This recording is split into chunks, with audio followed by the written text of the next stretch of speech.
Hello, I'm Cherie. and I'm Chris. And we're Technomadia, and we're on vacation. We are actually in Panama, in the Panama Canal right now. And, wow, yeah, we're traveling by something other than an RV, and we love it. We're practicing going through locks, which we'll be doing a lot of when we start the Great Loop next year, hopefully, when we can find a boat.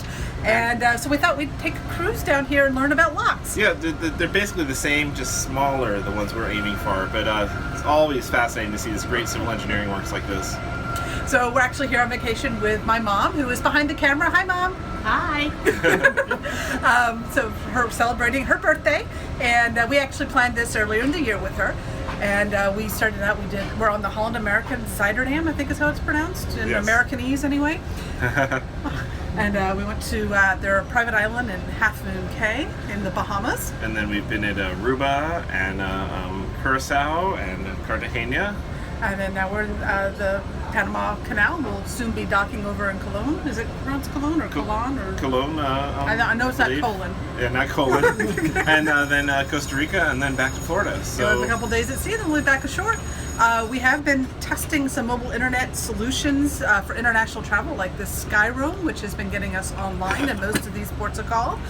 We've been comparing it with our T-Mobile international roaming. And our Sprint international roaming, because Sprint has free, fast international roaming through a lot of South and Central America. So we'll be doing some fun, geeky testing too. Yep, and we'll wrap that up in a video here soon for you guys as well. Yep. And our members will be getting some in-depth review of the mobile hotspot itself. Yep. So this is actually our own veranda, our own private balcony. We splurged and got one on the back of the ship so that we would be able to have these sort of views right from our cabin. Because if we had a side view, we'd just be seeing the sides of the canal, not everything going on behind us, which is pretty darn cool. It's been awesome being on the back of the cabin. We originally actually did have a shore excursion planned in the Panama Canal. We would have been dropped off when we got into the lake and then gone off on a tender off to a shore excursion. We were supposed to go kayaking in the lake, and then they would meet us up at the boat later. Apparently, this ship isn't active enough, and we were the only ones who signed up, so they canceled us. Bummer.